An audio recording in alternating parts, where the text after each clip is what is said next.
Beautiful. Oh, Dang. the sound is on. It's on. Can you Welcome, see? everyone. Does it say how many people? What? Does it even say how many people are? Yes, we currently have 6 people Oh, Okay. wow. watching. Yeah. Well, there we are. Mhm. Here we are. I haven't even put the camera in properly. And let's see, I need to make a little dot so I know how to. Oopsie. There we go. Where's the dot? Can't even see the dot. There it is. People that knows my stream, they know how it goes. It's total chaos. Trying to. There you are. Aha. So, welcome everyone to episode 1 of Livestream SARA. You say episode 1. Episode 1! Is this multiple? We're supposed to make the, yes, hopefully we can do this all the time. This is the beginning of a This is not- journey, Jackie. This is not a one-off. Oh, okay. I was not aware this was not going to be a one-off. All right. Yes. Yeah, all right. Cool. I'm really wondering how to draw. So, what's happening right now, we have SARA, one of the students from the Swedish Academy. I hope everybody can hear us because I put the microphone over there so it will capture me and Jackie. And then SARA has one. So she's gonna be talking and we're gonna try to draw her. We have another student, Daniel, also joining the club. And Jackie's full-blown badass over here just doing an oil painting. Why is that in? Yeah, because, you know, it's an oil painting. That's Yeah, a but different level. Yeah. So we have some questions, obviously, from SARA. But before we get into that, I figured we could all introduce ourselves. Oh, yeah. Yeah. So introduce Get yourself. some names going. nice. Yeah, I guess I'll go first. So I'm SARA Diamond. I am a third-term student here at SARA. That's second year. And basically that means I'm studying chalk and charcoal right now. But yeah, so my background is I'm from the US. I've come here to study. Before this, I had regular bachelor's degree education focused on graphic design and some 3D modeling. Worked for a while and then decided I really want to go back to the traditional foundations, and now I'm here. Now you're back to the hellhole. Oh, no. No, I'm just joking. Only when It's we paint fun. demons. Then. Yeah, you were supposed to have a mask on, but I wasn't sure. No, yeah, I think maybe it was a little too much. But what about you? Who are Me? you? No, everybody already knows Oh. me. I don't think it's necessary. Jackie, you should say something about yourself.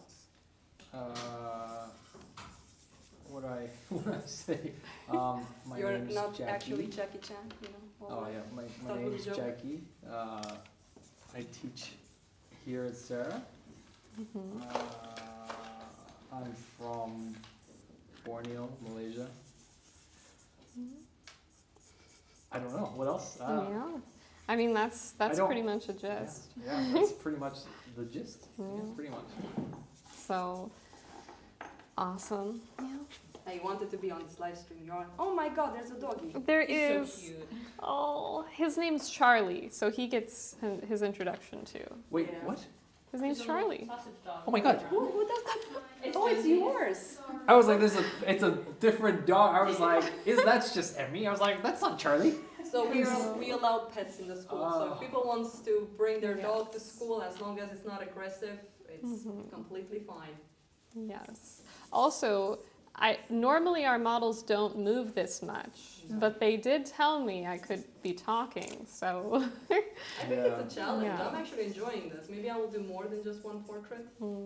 Didn't they say Sargent would chat with his portrait model? Like they weren't super still. Danielle, Or did I make introduce that up? yourself. Huh? Introduce yourself. Hi, I'm Danielle. I am in the 5th term. I love it. I don't have to talk. Oh. Yeah, And no, I that's great. left the very sad, tedious world of finance to pursue art, which I love. So I'm very happy to be here and enjoying SARA. Yeah. What a blast. Right. So, So, all right.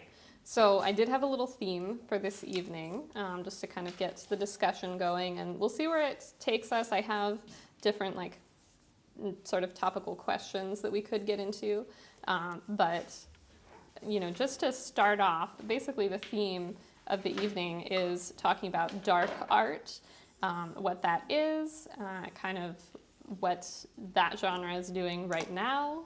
I'm actually curious because I yes. thought it was just like something we wrote, the dark. Yeah.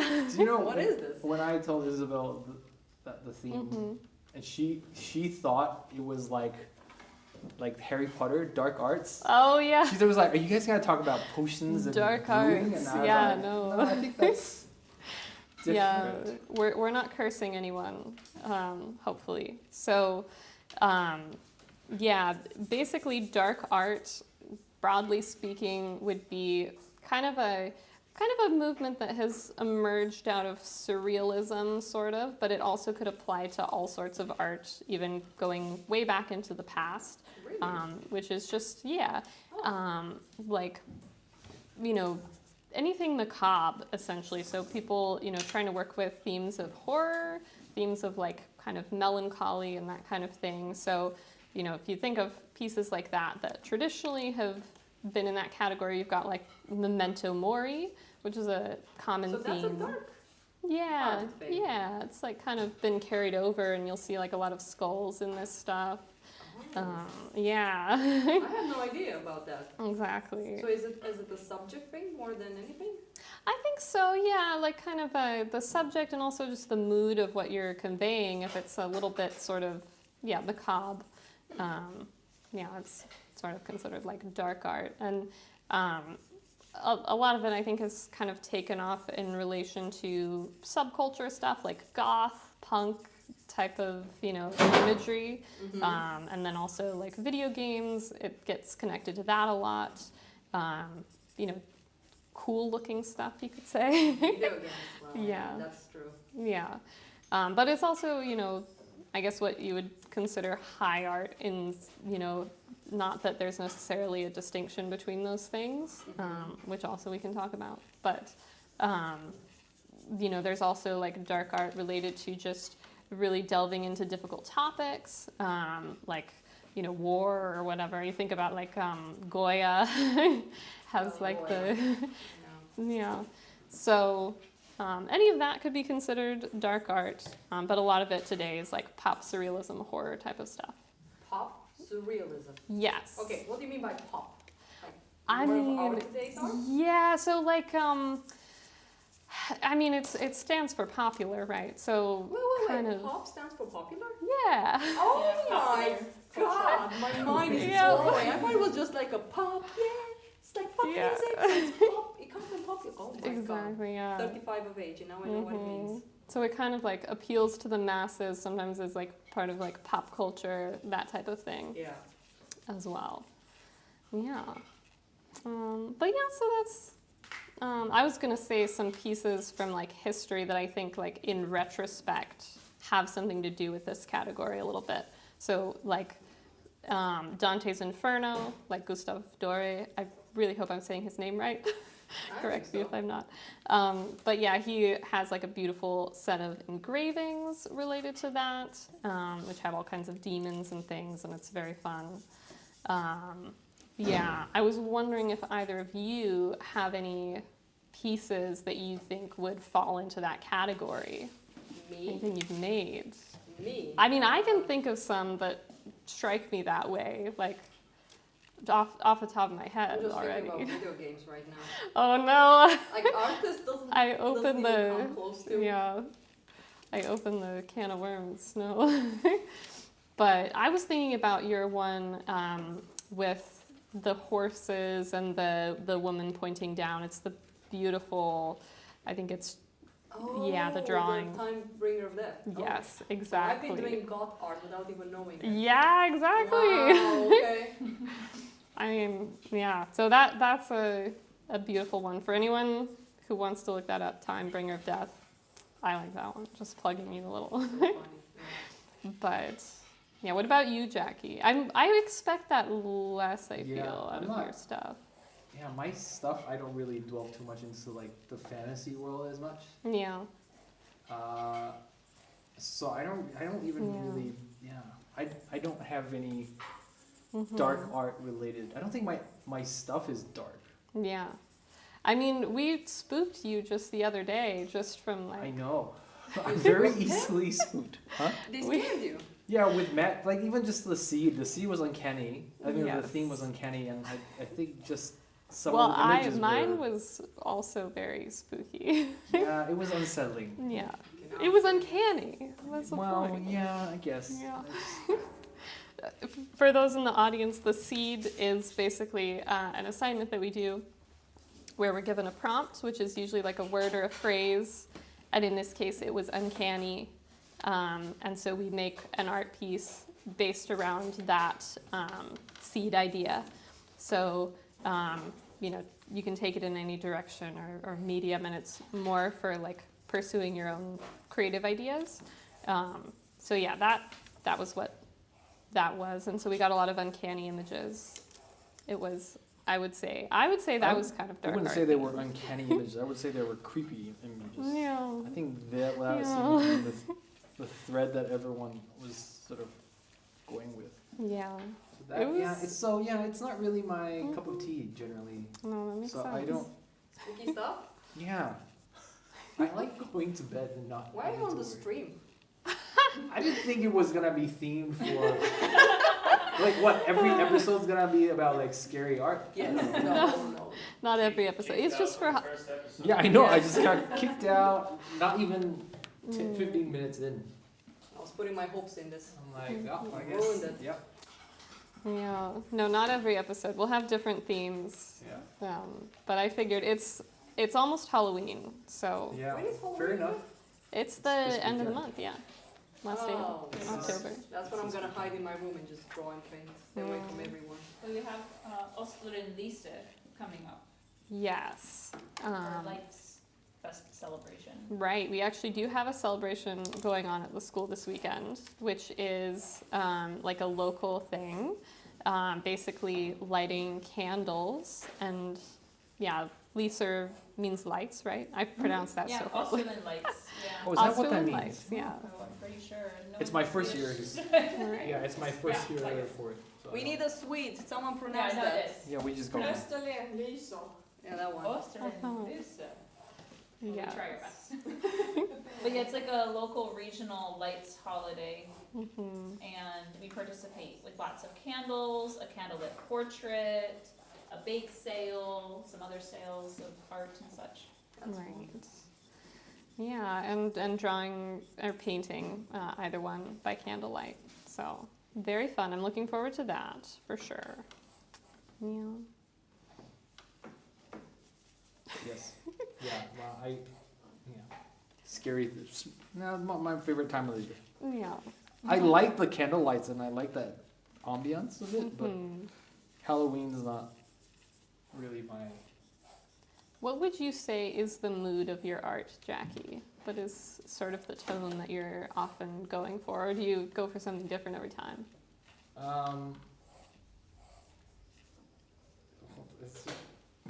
It's gotta be like such a 180 from dark arts, is what that's gonna Yeah. be.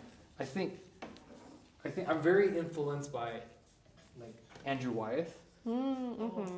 and I think living here in Simrishamn really lends itself a little bit to that, in the sense that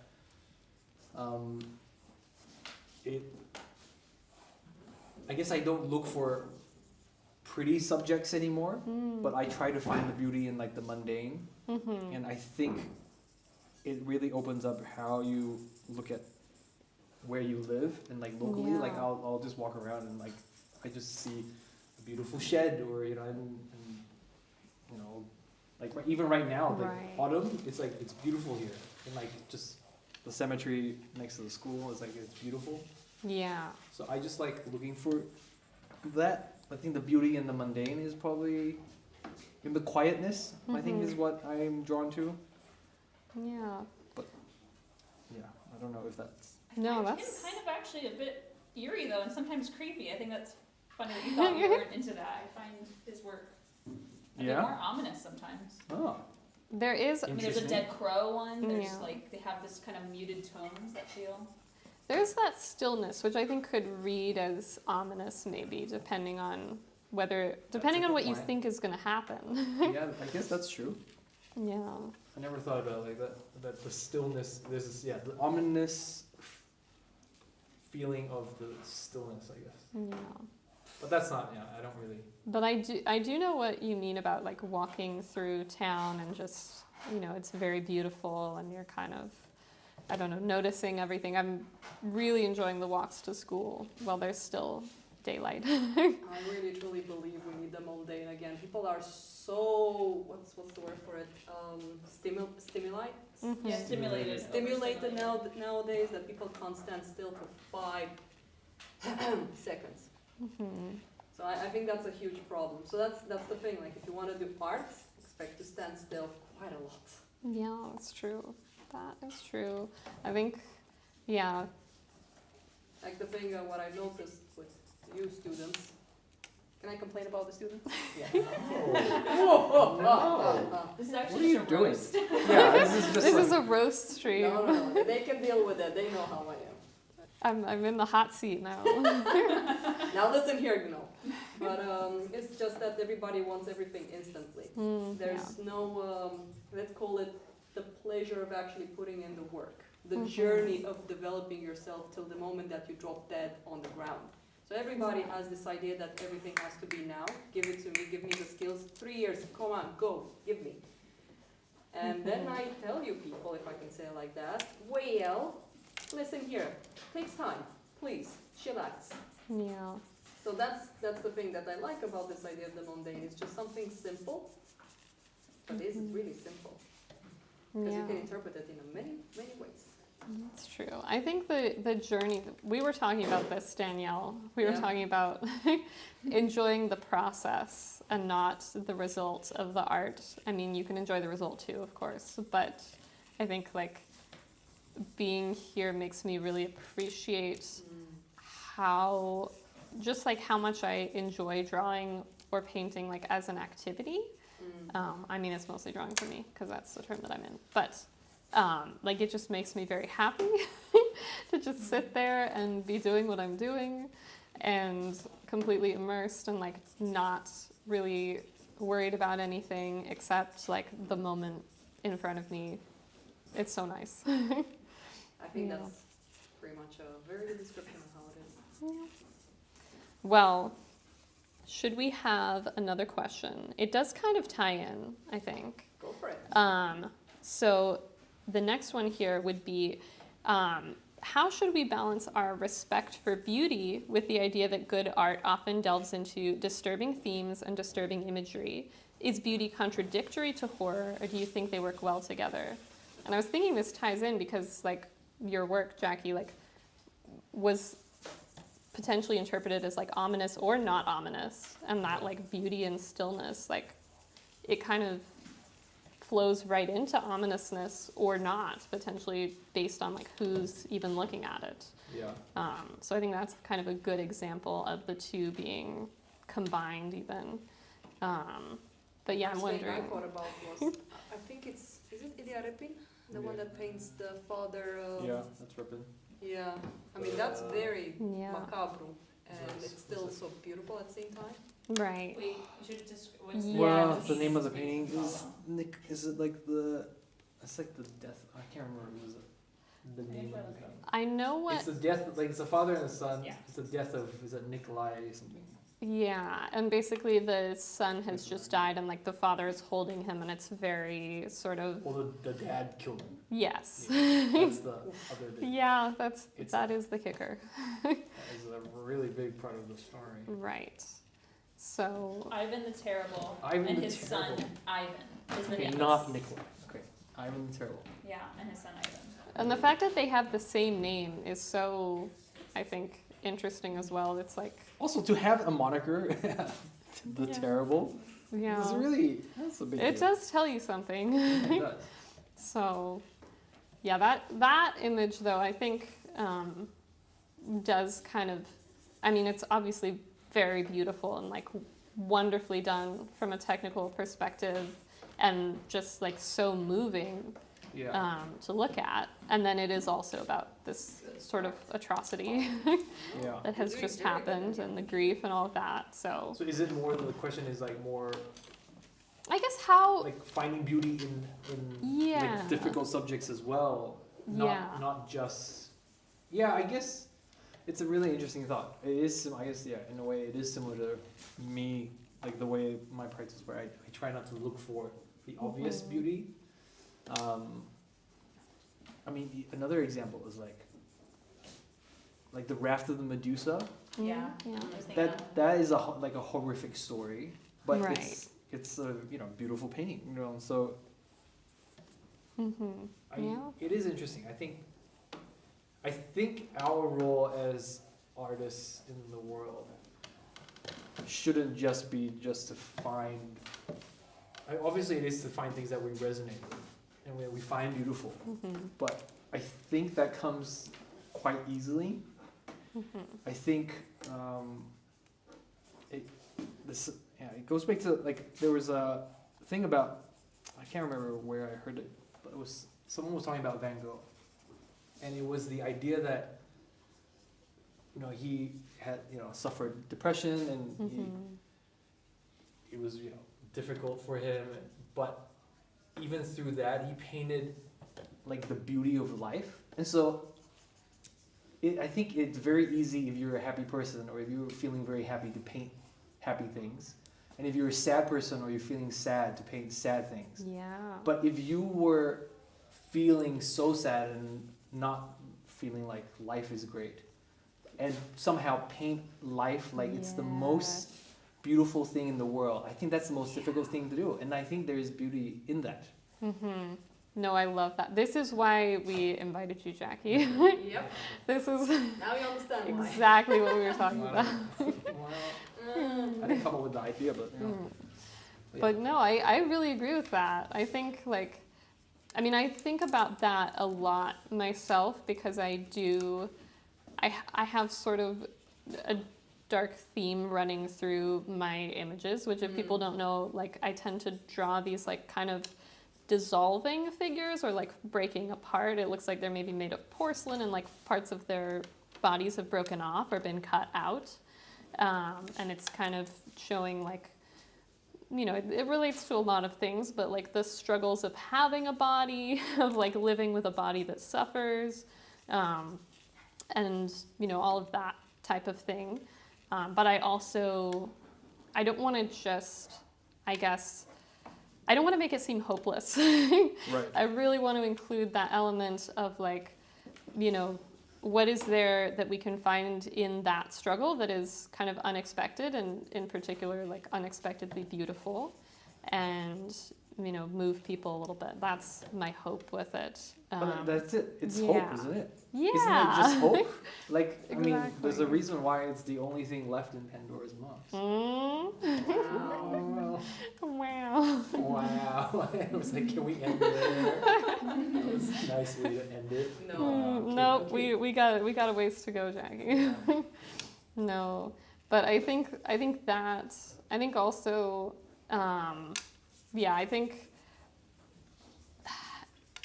I don't know.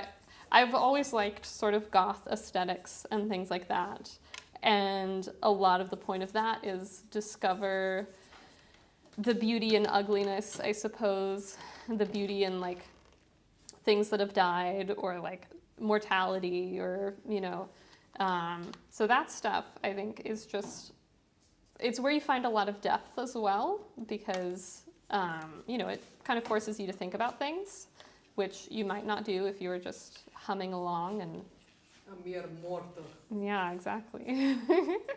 So, but yeah, I agree. I mean, if I think about it with art, art has its own little life.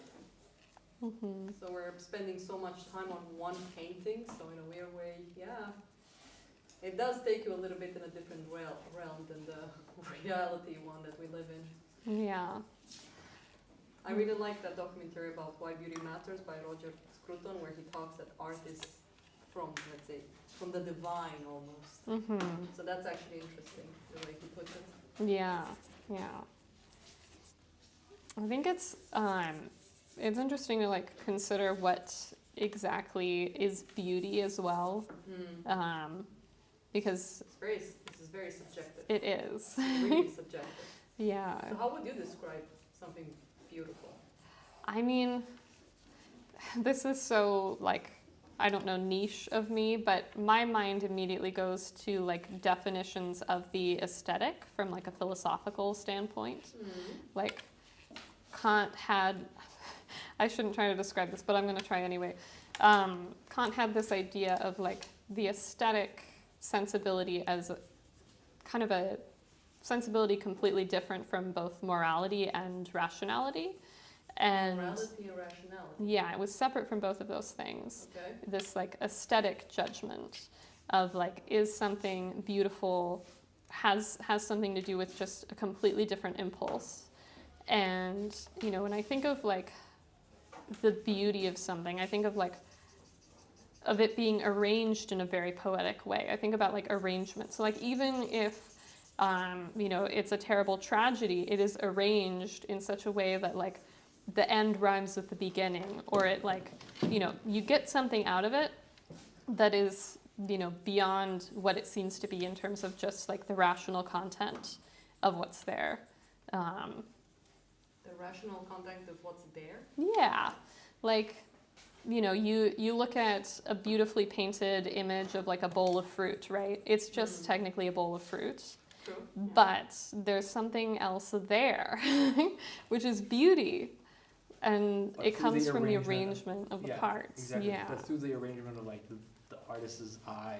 Yeah. I would agree with that.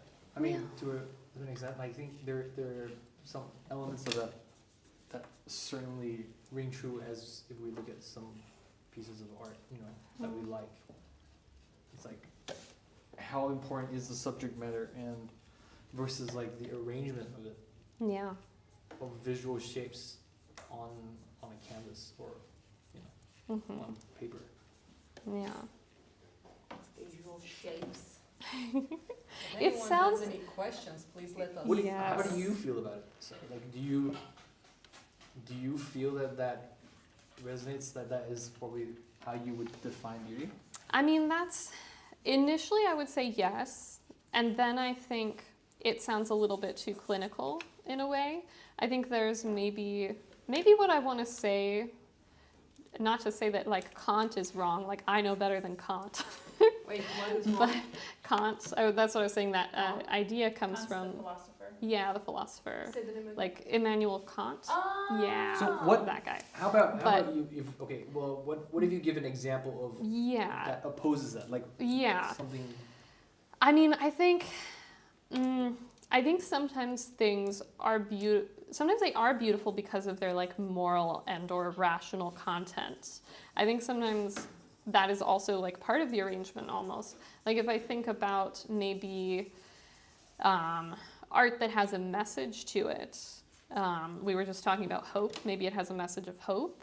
Maybe it has a message related to, I'm thinking now about like revolutionary art, like things that, you know, inspire people to start a movement. That stuff can also be, you know, beautiful in part for that reason, even, you know, if it's not that well technically made, or if it expresses kind of a, I guess, a love for the subject as well. Like if you think about devotional images, and one thing I've been really looking at a lot lately is those like very highly detailed, you know, old paintings like Van Eyck. Detailed. Yeah, those The like Dutch painters? yeah, the super detailed, like they're painting every little hair on these angels and stuff.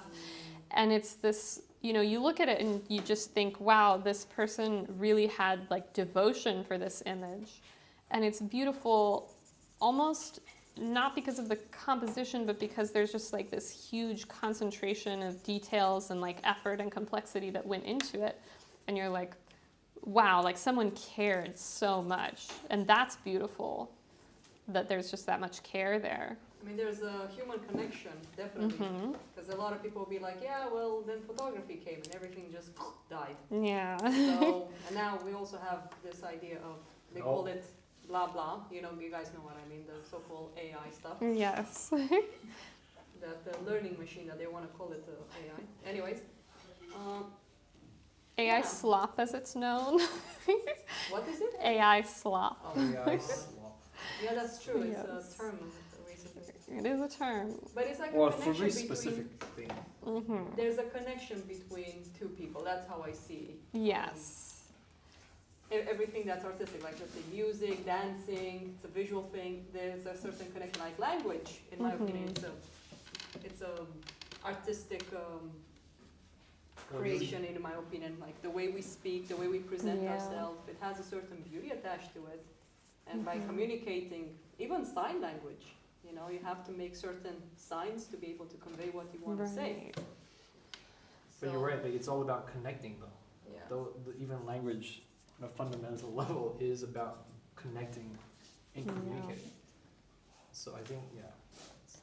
I mean, that's what I worked in for a long time before coming here was communication. I was Mm. like head of communication in kind of a corporate job.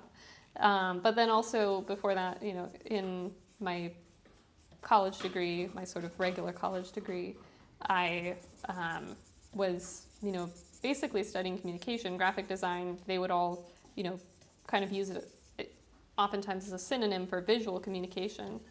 Mm.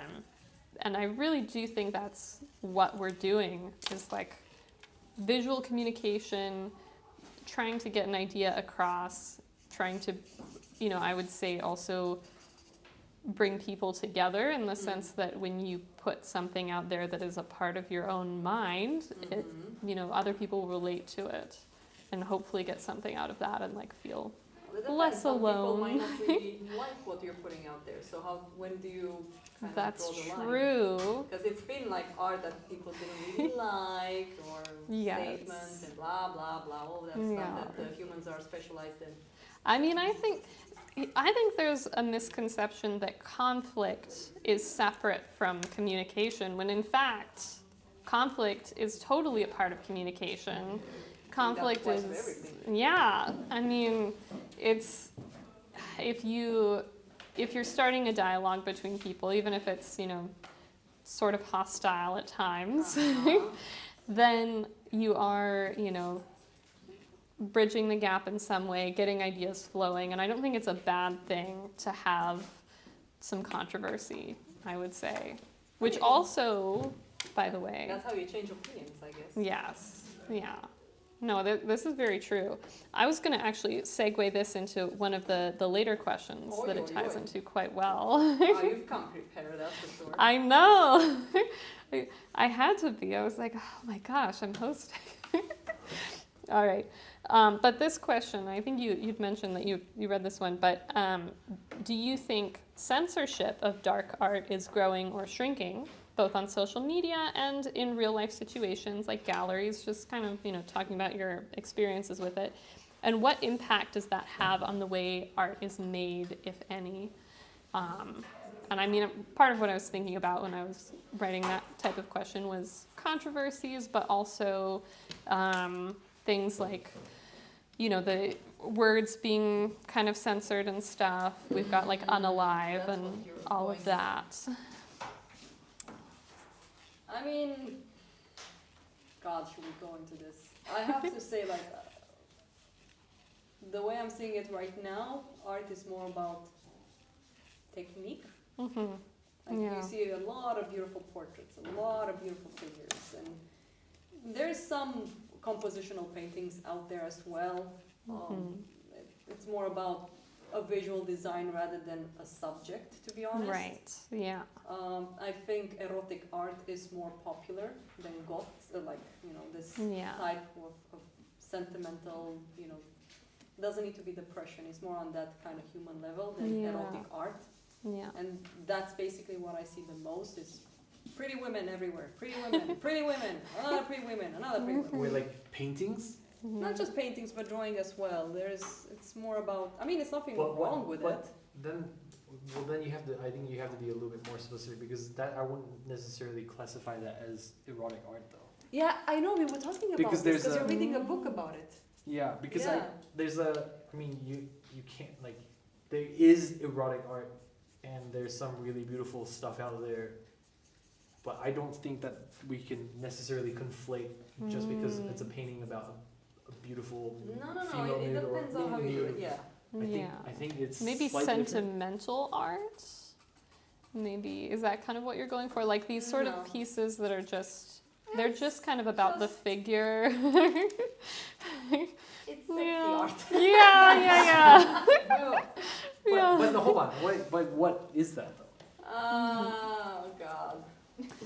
I mean, Do you you know know it what I when mean? you Like, I know see it's- it. Yeah, What, like the sexy art? the sexy art, yeah. Just for those in the audience, I'm sitting here in our model room looking around at the walls at all of these like past drawings and paintings of nude figures. They're just, basically our schoolwork, we're working with a nude figure every day. And so there's, all around me, literally lining the walls, there's just various nude figures. So, I mean, we do a lot of those just as student work.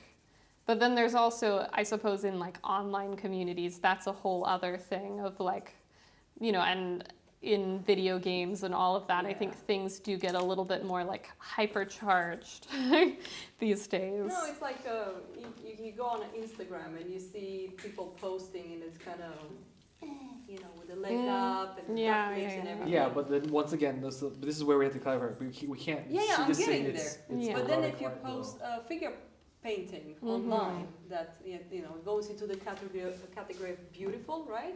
It's Mhm. taken down because it's considered nudity. Right. But then it's okay when you have all of these people just, Yeah. because I don't know, maybe I'm very sensitive about, not sensitive, like I can see and feel when people wants to be sexual erotic versus just beautiful. Yeah. I mean, you have Yeah. to be kind of narcissistic not to actually notice this. If you ask me. Right. I mean, because, yeah, like, for example, we are, in a town that's very close to the beach. There's, nude bathers that go and all of that. And it's, pretty Awesome. standard. It is awesome. But it's also just pretty standard as part of life. And yeah. So, yeah, I think it is strange that gets sort of cracked down on more by, whatever bots they're using to kind of detect art that, But- accidentally detect art. And I agree with that. Yeah. But then that's why I wanted to clarify that I Mhm. wouldn't necessarily call them erotic art. I think Yeah. there's difference between eroticism and then there's difference between like sexualization Right. and imagery, and then there is also erotic art. Because Yeah. I was actually listening to I think it was a talk. It was like not a lecture. It was a talk, like a discussion with a panel between like two critics and an artist that had a show in New York recently Mhm. that was erotic art themed. Mhm. It was? Yeah, Oh. and the question, but if you look at all the artwork, they're art. It's art. It's not just like Yeah. selfies. It's not like what you think when you see on Instagram or Right. And the title for the thing, and you can look it up on YouTube. It was a really interesting conversation to listen to, and it Mhm. was that with the prevalent of like on the internet, like pornography is like the most viewed thing, right? Yeah. But with the prevalence of like pornography and all these imagery, why isn't there like as much erotic art in the sense that Mhm. it celebrates Yeah. the eroticism, and eroticism in the definition of like the mystery, not just explicit imagery. But like exploring what is. This is another thing that I really try to do a lot in my work, because a lot of my work is kind of related to, like, you'll see, I have one where there's like a baby inside of a hollow chest, and it's kind of about like what is reproduction, what is it to Yeah. have a child or to be pregnant, that type of thing.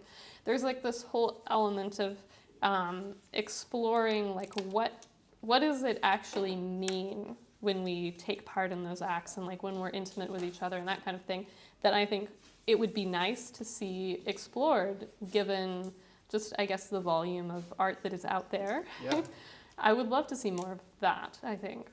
And I think it is Yeah. definitely, like, it's something that I not struggled with, but it's something that I'm acutely aware of as a hetero male painting like nude figures.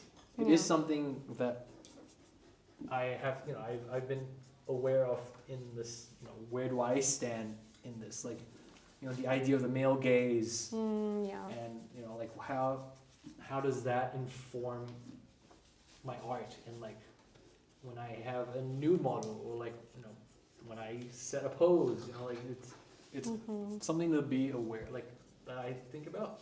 Yeah. But yeah, I don't know. Anyways, sorry, it was a bit of a tangent. No, that was great. I feel like this is the good discussion I feel like that we came for. Yeah. We want to dive into the hard stuff, I guess. So, I mean, again, I truly believe that it's kind of hard to truly be objective when you're actually giving your opinion on something. yeah. Super hard. I mean, it's best in a way not to try, but rather to just admit the bias, I suppose. Yeah, but then it's dangerous because if you say something that people don't like, they cancel you. Oh my god. Oh, no. No. I don't think that's. I think it depends on how it's being said. Maybe. Yeah.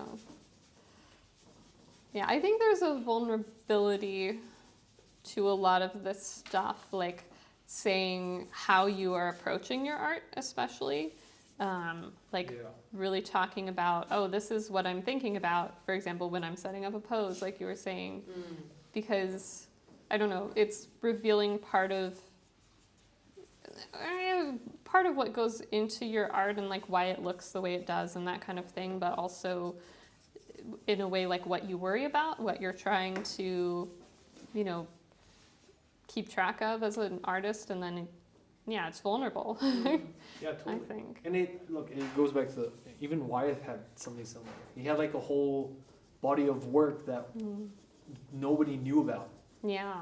like the Helga pictures, Mm-hmm. and they're all beautiful, but you can't, you can't. It's very hard to untie some sort of eroticism to them, but at the same time, there's this quiet beauty in them that you can't deny. And so, I think maybe sincerity is an important aspect, but at the same time, like not just doing something just without care. Yeah. Yeah. I think is important. We're coming back to care again. I feel like care is a big thing.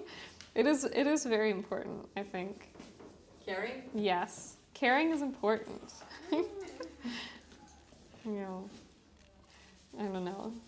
I'm gonna talk again about a thing Danielle and I have been talking about, which is care ethics. Care ethics. Yes. Okay. Which is basically, so this is the idea of an ethics. It was originally opposed to deontology. So deontology is like rule-based ethics. It's deontology, yeah. Okay. And that's like rule-based, like fairness-based ethics, like doing what's fair and what's, kind of following the rules is going to be the right thing to do. Like don't lie, don't steal, don't cheat, that kind of thing. Those kind of stuff. Yeah. And then care ethics is based around what provides the most value to the whole community. How do you actually like care for everyone?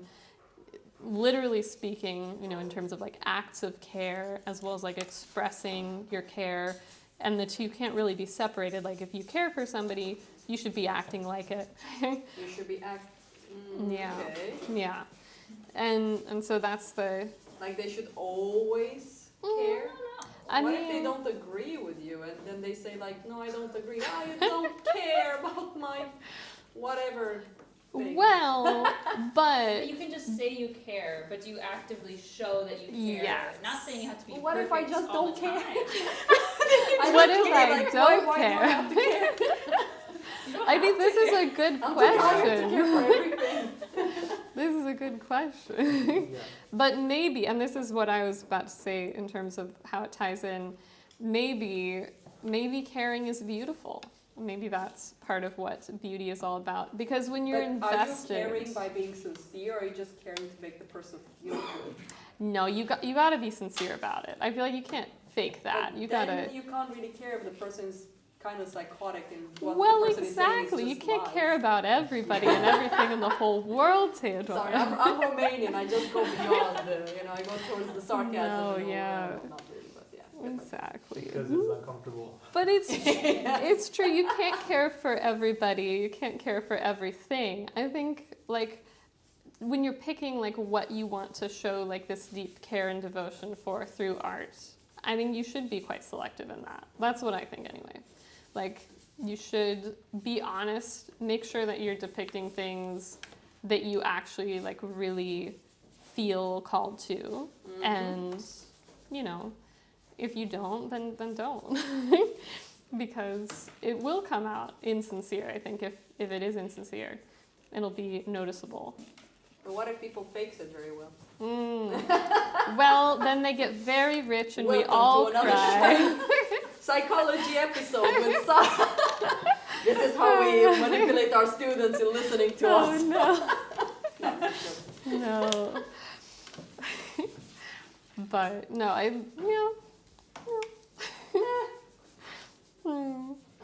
What's the next question? Let's go beyond the. Let's see, all this what caring else and have we sharing got? stuff. Also, All right, no more caring and sharing. Also, wait. Oh, on wait, a side wait. note, Are you going there? Theodora is probably the one few people that I know that like genuinely cares a lot. No, more. that's true. She's got this outer is shell true. exterior that feels like she's indifferent to It's, things, yeah. but she's really not. No, I'm evil. You, Fear me. yeah, it is nothing like Mm. what she shows.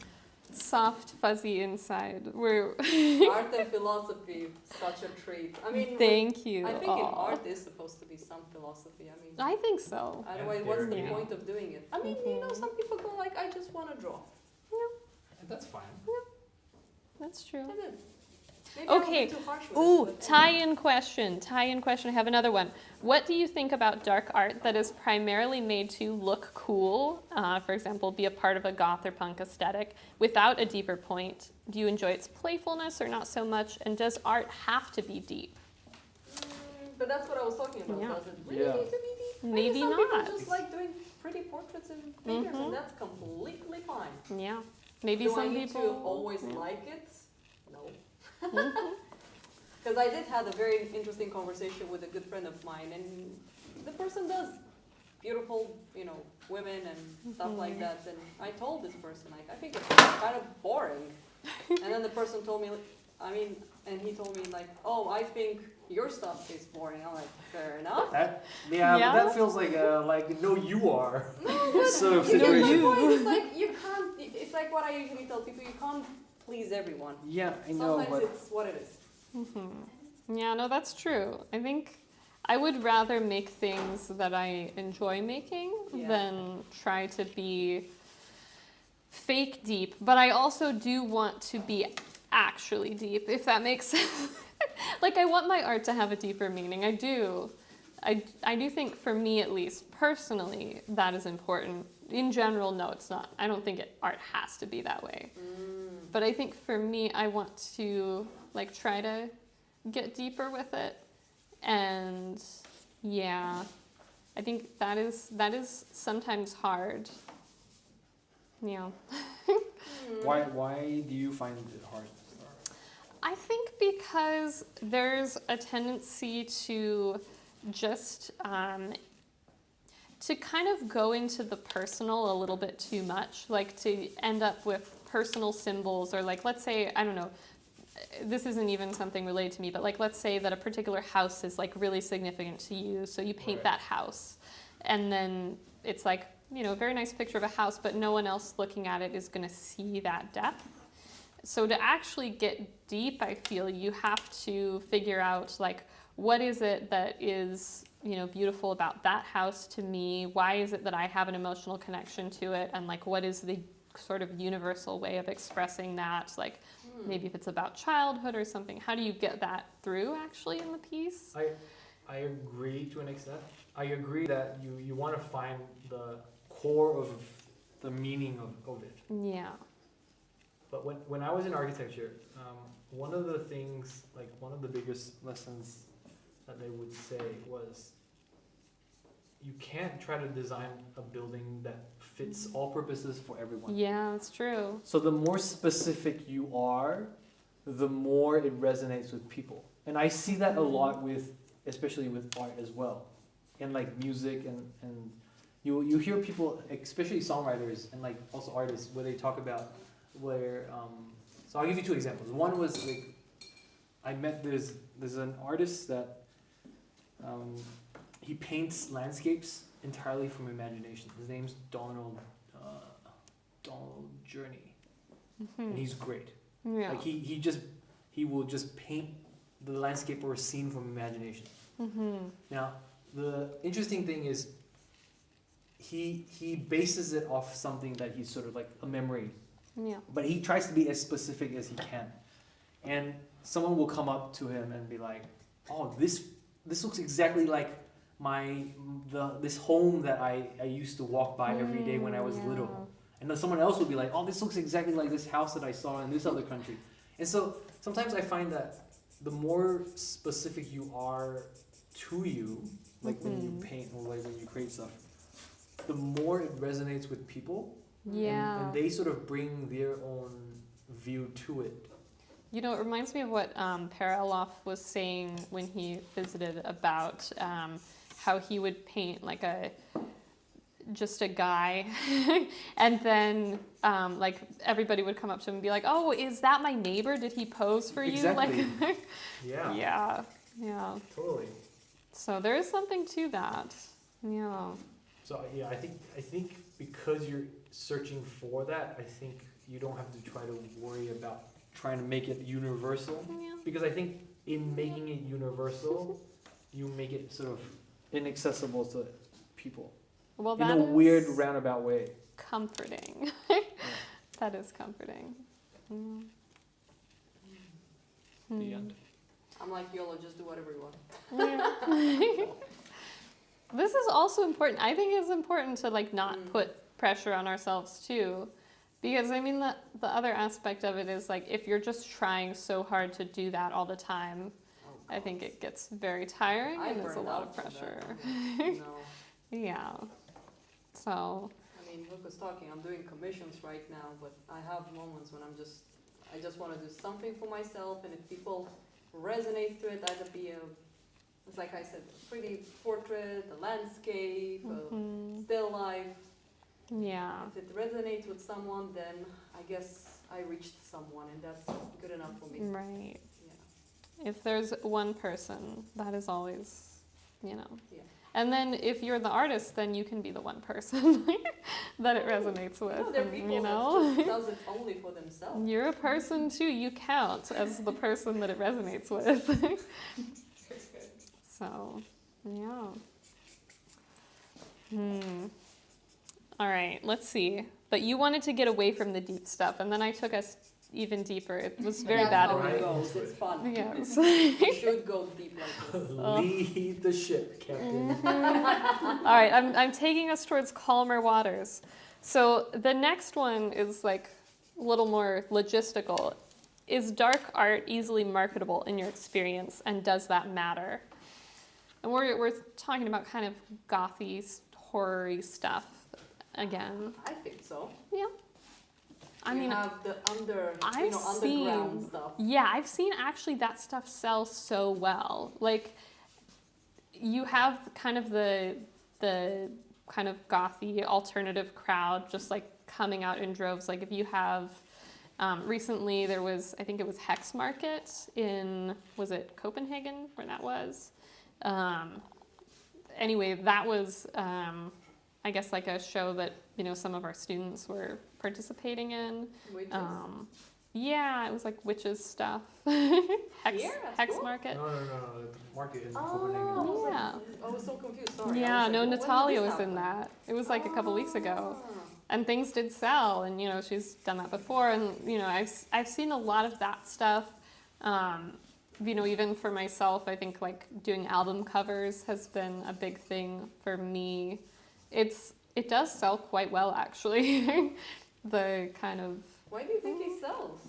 I think people want things that look cool. It's a particular kind of beauty. Like If you it, go into video games, you know, they always Yeah. make the good-looking characters. right. I mean, it is sort of the new, I think in some ways, like, they used to have kind of the little flower paintings and still lifes and that kind of thing. And that we still do have that, which does also, I think, sell quite well. But this is, I think, just the same thing for a different audience almost, where you can make a very nice rendition of like a skull or something. And, you know, people just want that in their house. You know what's funny? I love drawing skulls. I'm Yeah. glad my mom doesn't know English. Oh my She gosh. hated when I was doing all those horn lady Oh. stuff. You know, I had this period where I just loved drawing ladies with horns, Yeah. limbs, doesn't matter. She was like, oh, he's like, you're always drawing devilish stuff. Why can't you just draw more happy things? I'm like, okay. Who says the devil isn't happy? We all know that. Yeah. Highway to Hell is the best one ever. Mm-hmm. Yeah. But yeah, no, I think it's been pretty well received in recent years. I don't know. I was interested in sort of you two, mainly you, like Me? having sold stuff, having like because you have your fantasy commissions and that kind of thing. What are we talking about? Yeah, no, like what is marketable, because you have your commission stuff going You know on. what's funny? All the time when I do something, so let's say, I have to be honest with this because this is funny. I draw something and I'm like, I'm gonna draw something that I know people will buy. Right. Nobody ever bought it. And then Uh-huh. when I do things that I don't care, I don't even think about the idea of money, they always sell. Mm-hmm. All the time the stuff that I don't expect selling, those are the ones that sell. It's kind of funny. I mean, maybe it's like the stock market. Like you can't try to ride the wave. You have to just Yeah, see Go what with it. happens, you'll always. I think that might be the way it is. Mm-hmm. I'm also looking down occasionally at the drawing process going on here. I'm very impressed at how this is going, given that I've been talking the whole time. I mean, it is kind of hard, but I've never drawn somebody talking, so I can't see yours, Danielle. I'm gonna have It's to. going poorly. Oh It's no! okay. I need to see this. Oh, It's tough. are we gonna hear a critique live? Oh no! No, it's pretty good. No, it's pretty tough. It is tough, but it's a good exercise. It's a good exercise. Jackie's doing pretty good too. Yeah, Jackie's is coming out super well. We will need to show it on the stream. Yeah. Yeah, that's nice. We are at about 1 hour in, by What? the way. Really? Wow. Yeah. How long is So- it? Supplies and you're having fun. 2 hours. 7? I mean, we don't need to go all the way to 7. We can stop a bit earlier if people will permit us. It'll be fun. Maybe they'll be bursting in chat. They'll be like, no, encore.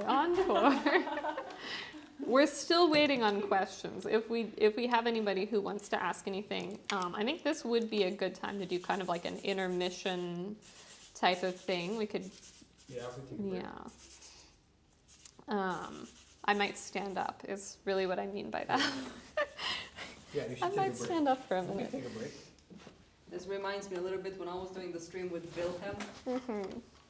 Sometimes we were like wondering, where do we get all the energy to just talk about stuff? Mhm. But it was fun. We were talking about video games and just random things that didn't need to be like all the time about art. And I think this is Yeah. something that can be fun as well when you're doing like a 2-4 hour stream. Yeah, I think so. Uh, Yeah. Hmm. it's going pretty well, dude. Wait, let's see. I haven't gotten a good look at. Oh yes. Yeah, that's really It's good. going really well. Wow. Are you using the palette thing that you were talking about? Hmm. The limited one? No, I'm using my normal standard palette. What's that green over there? Chrome green oxide. Chrome oxide green. green oxide. Wow. It's that's like a fascinating. nice kind of sage green. Mm-hmm. Yeah. It looks very sort of soft. I like the colors that you're using. It's like pastel. Yeah. I like teal as a color, Okay. and it gets me there quicker. And is that paper? Yeah, that's just paper. That I Is did. it shellacked or? No, that's got rabbit seed glue, and then I just imprimatur. I did like another because I didn't like how pink it was, so I just did that weird ugly brown, which doesn't. How are the other people in this room doing? Oh yeah, we have a Fantastic. whole crowd here. Fantastic. Fantastic. Yeah. Hey, what are you working on? Oh God, This my one. legs. What? This one. Oh my God. Yeah. Okay. I'll keep everyone entertained. Yeah, we're still on. I'll make some faces. No, we are still on. But yeah, I'm Yeah. just sort of letting everyone take a little break. Are there any questions on the chat? No, there aren't any questions, but we got some very nice Okay, comments. just comments. Yes. Let's see how. Yes. But Um, I am curious how, like, what feels different, if anything, about the way that I'm sitting now versus like a model that's sitting nice and still and you would get to measure and everything. Because this is more like how I would draw people if I was like on the bus or something. yeah. And that I want to do more, but I'm not very good at it yet. I'm back. I think you like the really horrible answers. You just keep doing it. Just keep, yeah. For a really long time after I graduated, it was for this exact reason, and I was like, okay, you know what? I would, for about 3 or 4 years, I would just, anytime I had a portrait model, I would just have people sit for me. I would always talk to them. Well, I think someone mentioned the sergeant thing. I think you do it, Yeah. and you learn to find certain information that you need. And sometimes if I'm doing like a specific thing, I might just go, okay, well, do you mind holding this just a little bit still, or otherwise, I find that it forces me to make decisions. I'm not fiddling around with Yeah. paint and like just trying to like find things. So I think my answer to that is just you just have to do it. If it's something that you genuinely want to do, you just Right. do it. And then we talk a lot about, like in the model room, locking in a particular pose. I mean, you can just be like, okay, I want the head to be in this position. If they're moving around from that, then I'm just, that's okay. Like, I'm still going to draw the position of the head that I want to be drawing right now, and it doesn't have to mess it up. Yeah. Like, you don't have to be constantly readjusting. So, I find that with then in the model room, the more you sort of deliberate about what it is, what choices you want to make. Like, let's say, for example, like your example, like the head is in a specific position. If you know why you want it in that way, then yeah. you sort of that's a decision, that's a choice, that's an artistic choice. And I feel like Isabel was in the window. and I feel like then that's the more important thing Yes. than just trying to chase accuracy for the sake of it because the model's moving and you're like, oh, I need my thing to be accurate. Because I think then that's a different conversation where it's like, what's the difference between accuracy versus realism? Yeah. Just because something's accurate doesn't mean it'll feel realistic. And I That's think true. A really good lesson that I had when I was learning was, if you look at a lot of like the Greek and Roman sculptures, a lot of the figures feel very human and feel very real, but they're not proportionally realistic or accurate. Proportionally accurate, I guess. would be the Yeah. term. And so I think that's the thing is sometimes even when we teach you guys here, like the idea of like pushing the gesture a little bit more to make it feel more real. Like it's not necessarily what the model's doing, but you're trying to capture the realism rather than capture accuracy. Yeah. This idea of the And capturing essence. gesture and yeah. There's an essence in it. I mean, we're not really working for photography, so the model is always different. So you need to have certain knowledge, and within that knowledge, it comes some type of creativity. So you're still nailing a certain accuracy, but you're still a bit creative, and it gives the gesture a certain. It's like that what I said at the beginning, the idea of divine. And we do have some questions over there. Yes, actually. this I was about to ask as soon as we wrapped this up, but that's kind of tying in now. See, it always ties in. Um, so we have a question here. How about contrast? You are all working with it, and I think it might cover most of what you've been talking about. Contrast is present in everything: music, art, relationships, even the caring you talk about. It is micro, macro, and meta. So yeah, how do you think contrast ties into all of I this? do have to ask about this word meta. Oh, yes. What does it mean exactly? Because So it's basically like something inside of something else, kind of, Inception, if you think about it. Like it's a little bit meta, like you're thinking about what you're doing while you're doing it. That okay, type now I of, yeah. understand the Guild Wars meta. Yeah, yeah. Alright, cool. It's a good question. I don't know how to answer that right now. I mean, I have some thoughts right off the top of my head, I guess. I think this is like a great point because, I mean, my mind goes to like dialectics, right? The idea that there are two seemingly opposing sides of anything, of any coin, maybe like horror and beauty, for example, and then you realize through what we would call dialectic that they can talk to each other. Like that's kind of an idea in philosophy, and like it's a way of analyzing things. Like how does this thing and seemingly its opposite talk to each other, and how do they interact with each other? And then pretty quickly you realize that like most things do not exactly have this polar opposite that you thought they had, and really it's more like two sides of a coin. Yeah, no, I like that.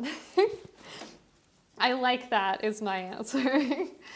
Yeah. So wait, hold on. So then how does that tie in with the question though, with the idea? Do you then feel that these contrasts are just sort of like some arbitrary way for us to understand and like to compartmentalize different things, or? Yeah, I think it is, a lot of things that we come up with are kind of categories that are useful or expedient for one reason or another. And we, they aren't really as like pure or universal as they seem. Like, you think that you can't love and hate a person at the same time, for example. And then You want to get into that discussion? exactly, I live for I will get into it. It's a beautiful thing, love hate. It's like, I think this is where the beauty comes out also, is in, Someone told me that it's not the good thing that brings people together, it's the really hard things.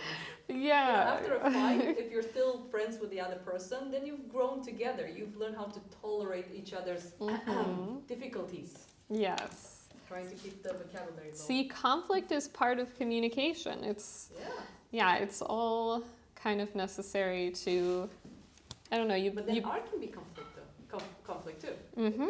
So what type of art do you find conflictual? What do I, It's actually hard to say because I so rarely like feel a lot of conflict when I look at art. I feel like at peace for the most part. But I guess I do, this is actually maybe a good point, because I do feel sort of in conflict with a lot of contemporary art. I do like sort of feel opposed just because, I was so long kind of forced into that tradition and that sphere through my previous like college education. They didn't really have good sort of drawing and painting classes as much as just like trying to be more conceptual with things, trying to be kind of postmodern. Oh, yeah. So you also went to like this type of schools. Yeah. I see. Yeah, and it was very sort of, it put me into a mindset of like, oh, I don't want to think about all of that. Like, I want to just make beautiful images, and like, why are we trying to deconstruct everything? Like, maybe let's construct something instead of deconstructing everything. That's very interesting. But then at a certain point, I do come back to, you come back to the dialectic. You're like, okay, I have this thing, traditional art. I have this other thing, like sort of more postmodern art.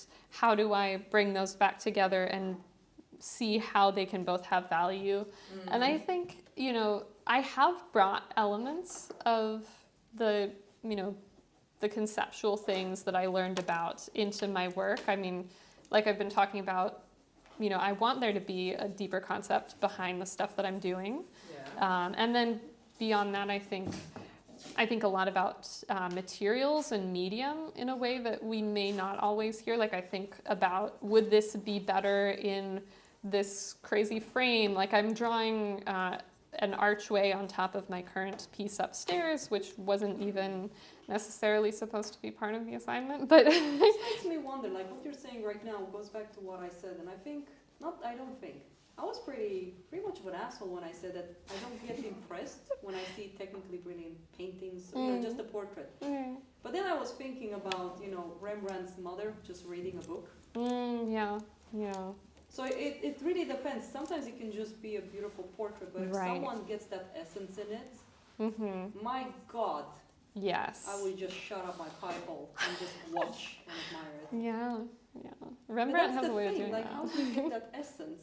Yeah. Because I was talking with someone about this idea of talent, like, oh, you're so talented, and I'm starting to think that talent is just nah. I think it's just a curiosity from the person to actually look and observe, and Yes. I think Per was talking about it pretty well. The curiosity behind what you're looking at and just exploring it.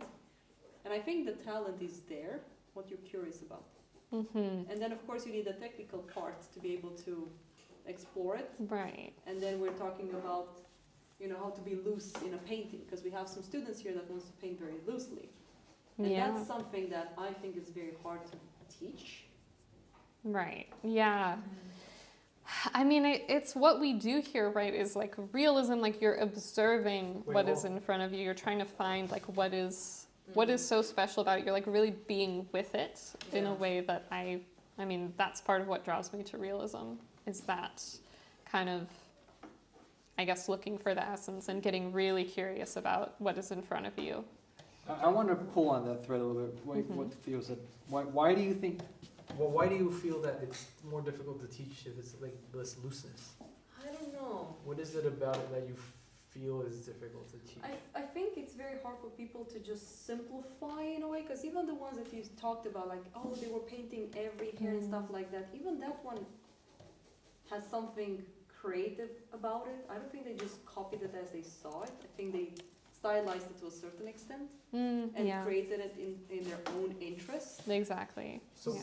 so then wait, what do you mean I'm by not really looseness giving then? an answer. I No. think it's just hard to really make people, like, examples, Soroya, right? He's one of my favorites. Yeah, He was like on a journey to find ways to simplify the brushwork. yeah. And I think that's very hard. So how do you teach someone how to think in that simplified way?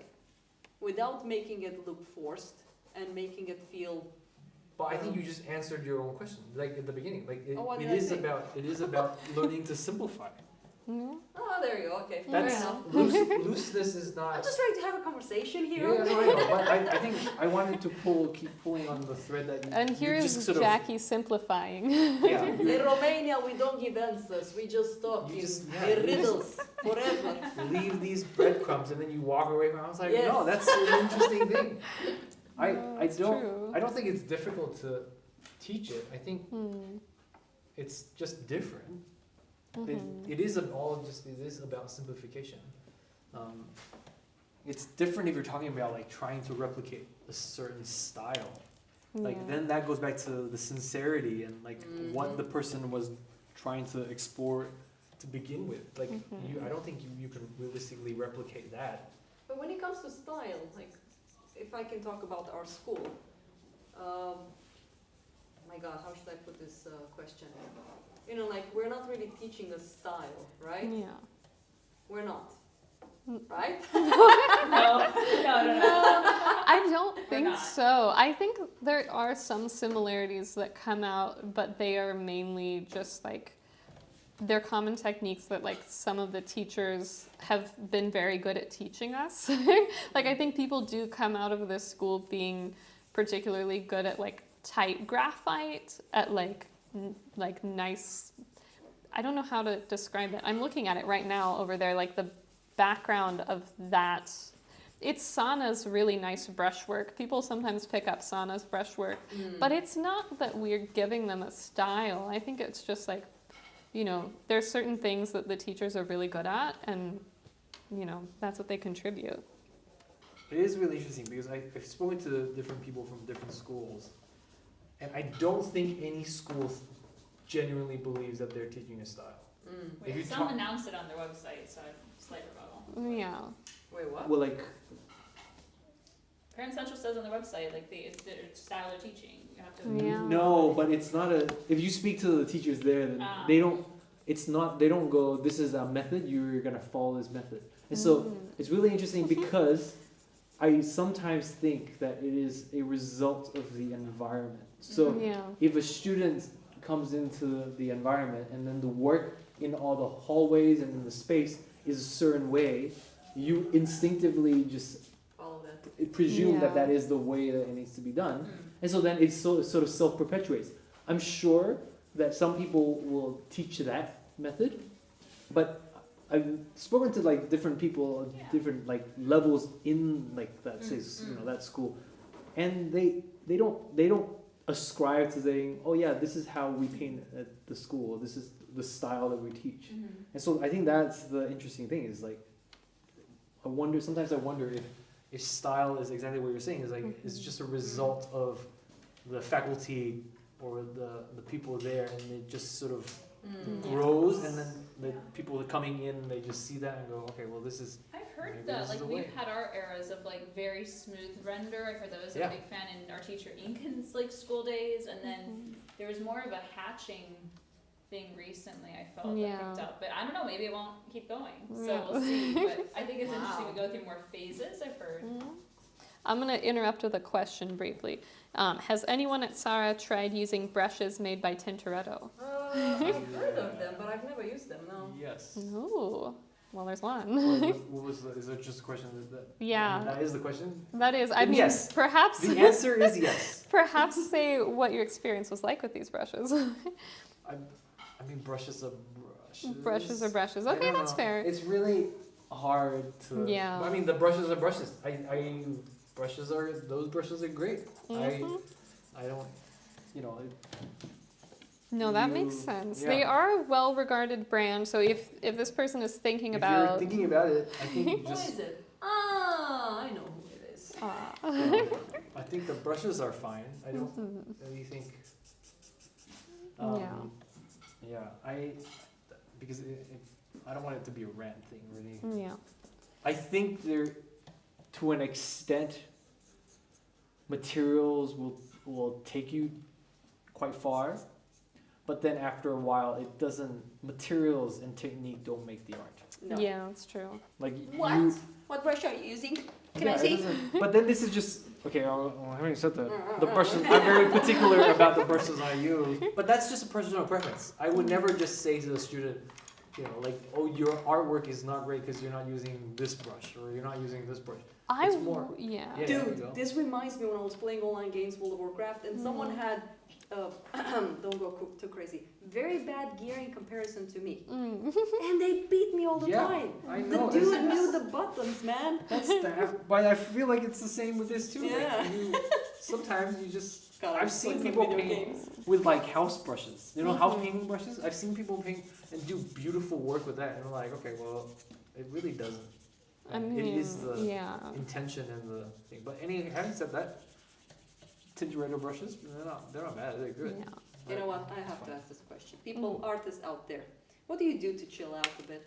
Ah. This is like Let's leave all of this philosophy hard questioning and just talk, Yeah. you know, normal. I love the people talk. philosophy hard questions. I It's didn't so know. good. I didn't Okay, know we go back. Tintoretto No, brushes no, were it's hard good. philosophy Yeah, I questions. know. It's the hard hitters. No. I miss playing video games. I'm like desperate here. Oh my gosh. We also have a question that says, did someone dial 1-800-EVENING PAINTER? So that's, I don't know what that, What is that? I don't know what that means. Maybe that's what we need to call to have to have our fun. No, but let's see. What do I do for fun? Talk to Because Daniel every evening. I do talk to Danielle every evening. That is so lovely. We're so lucky. Yes. No, You it's know, great. I was thinking about you too, going like, I can imagine the conversation. As soon as I'm done with this commission, we need to go and just have that talk. I can just listen. I'm just joking. I love it. It's I just love funny. it. Because It I is did fun. think about you too, being roommates. They said it's like if you had a successful college roommate. Yeah. Like, you actually really like them, yeah. Yeah, that actually does. Yeah, now that you say it, it It's does. great. I had like roommates, and I swear to God, Sana is like the best roommate. I mean, it's her Oh, I house. bet. Sana, if you're listening to this, you're like the best roommate ever. Okay, I mean, I have to tell everyone I have a theory about Sana. Oh God.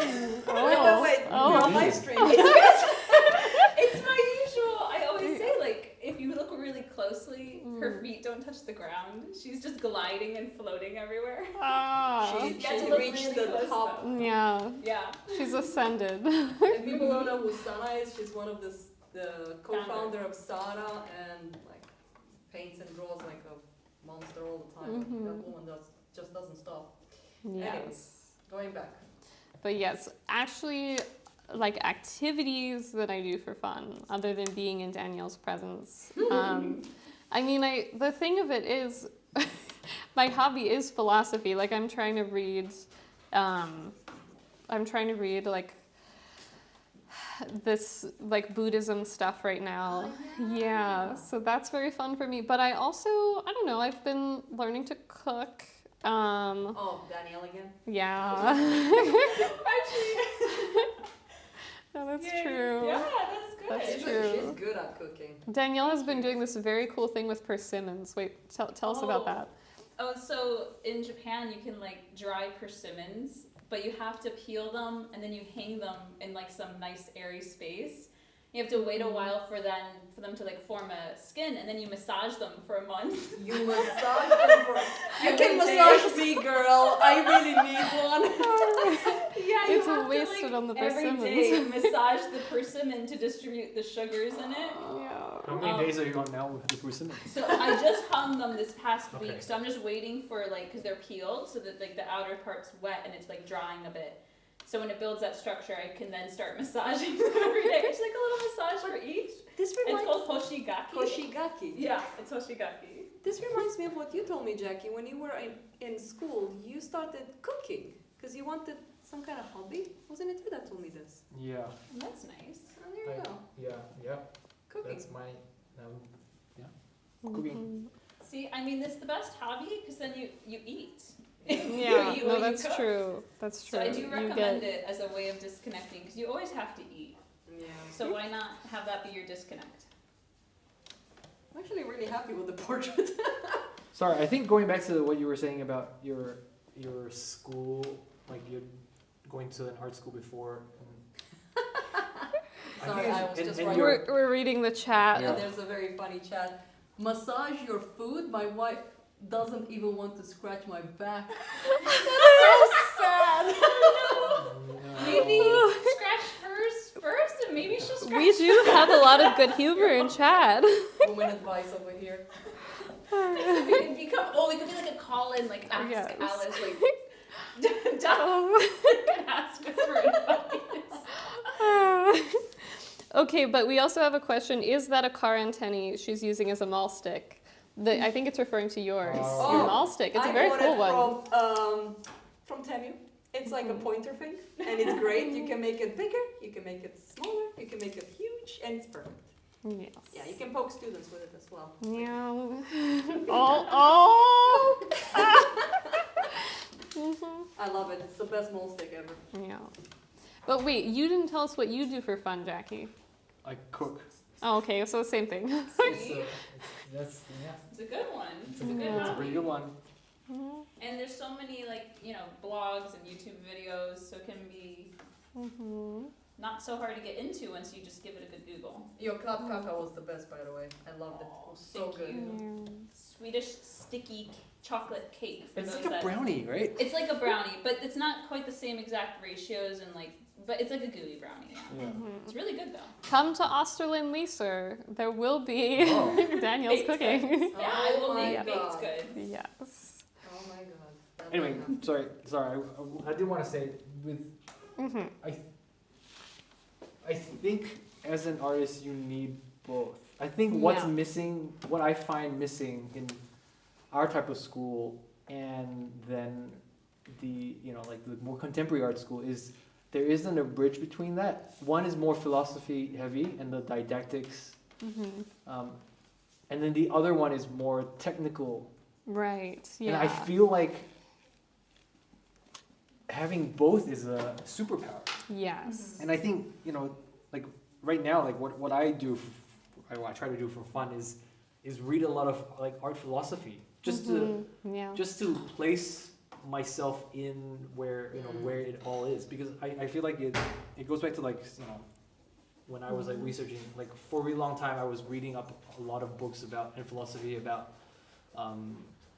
the nude, and you know, like, and sort of trying to find a justification and a reasoning for what kind of art I want to do.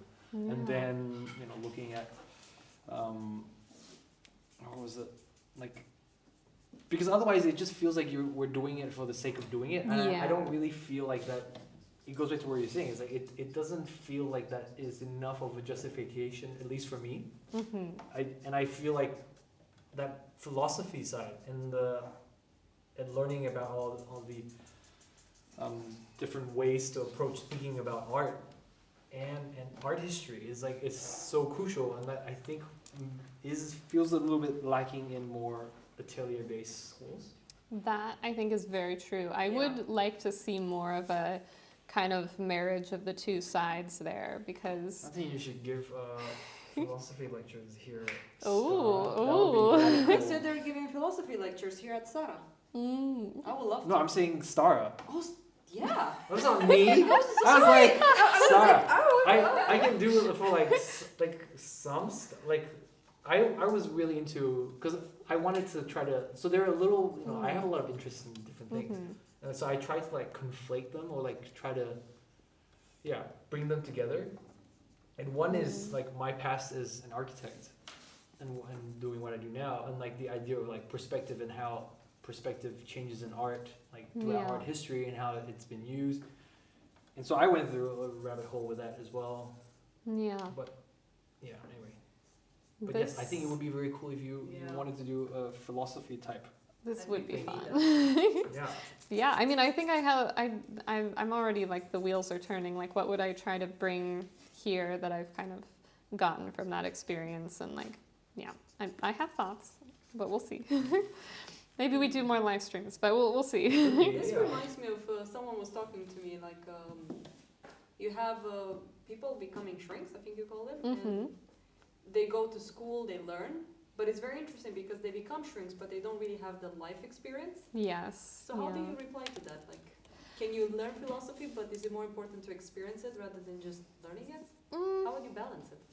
I mean, I think it is. I think it does have to be both. Like you're saying. I mean, from my perspective, I think way too many people today are lacking the kind of theoretical component of it, because I think, you know, it really is very similar to traditional drawing and painting, the way that I think a lot of philosophical tradition is just being kind of tossed to the wayside and maybe needs a revival.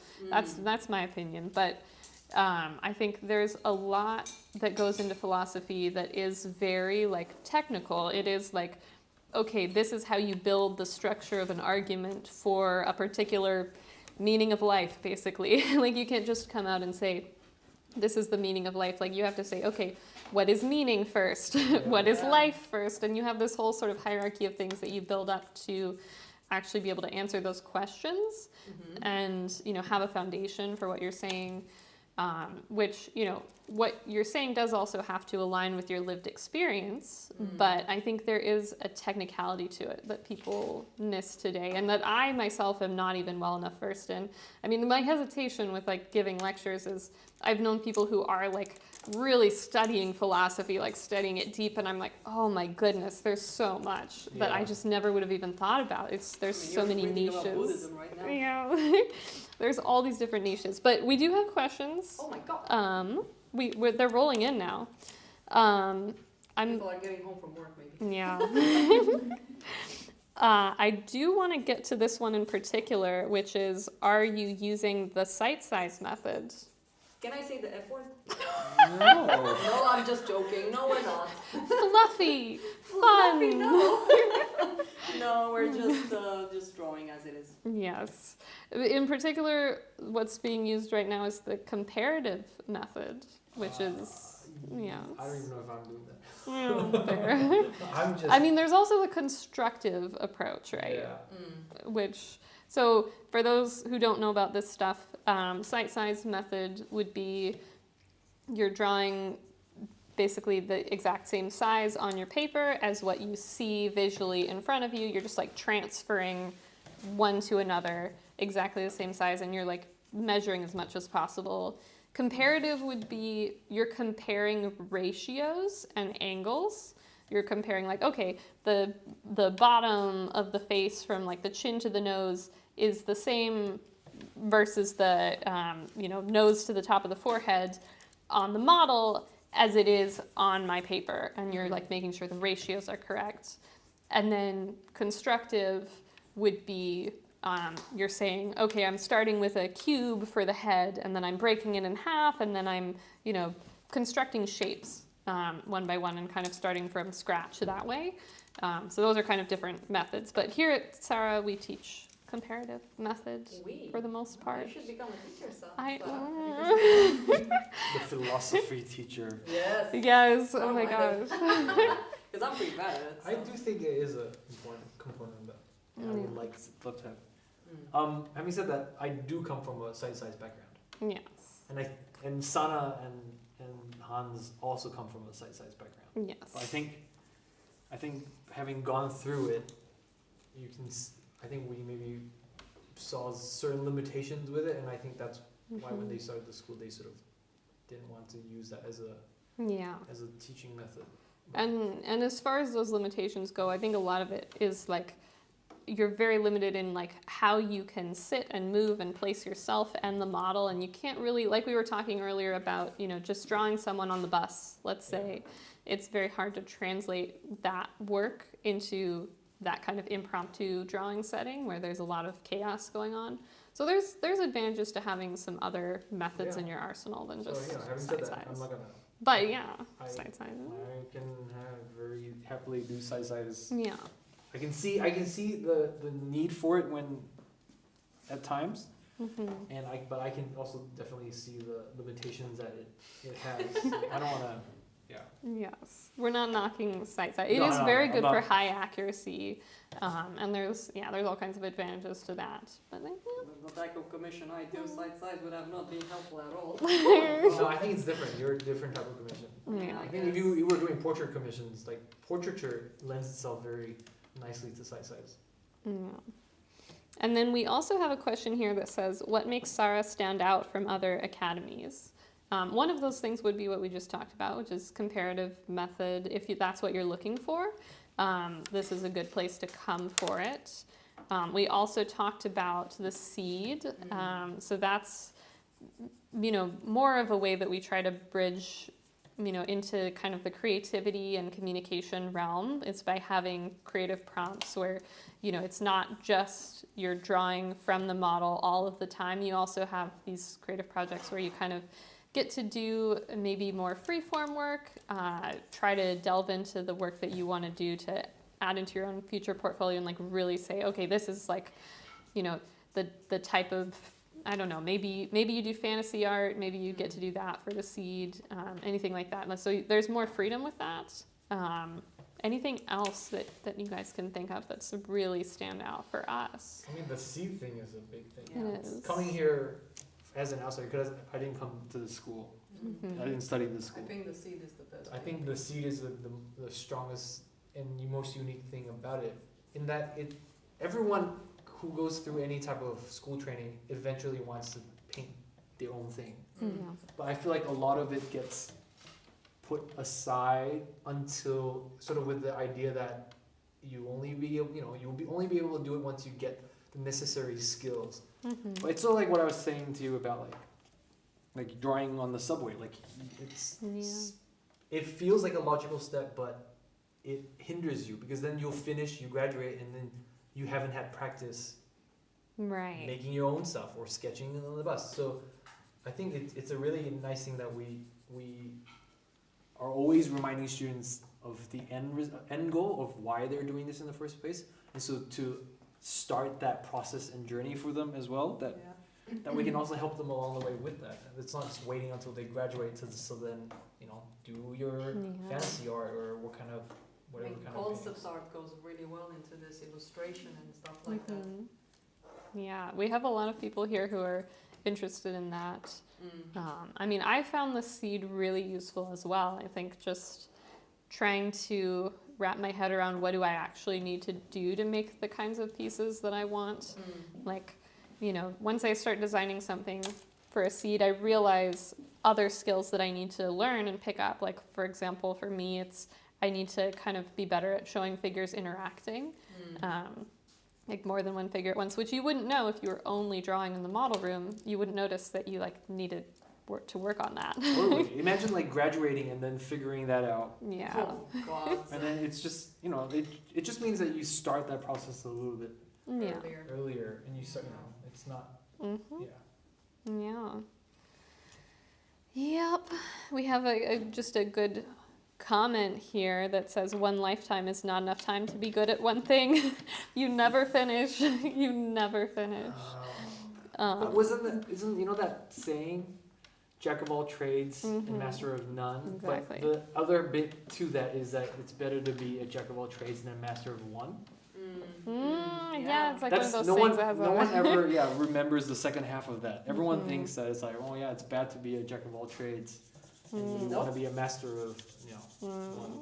Yeah. The more you know, the better.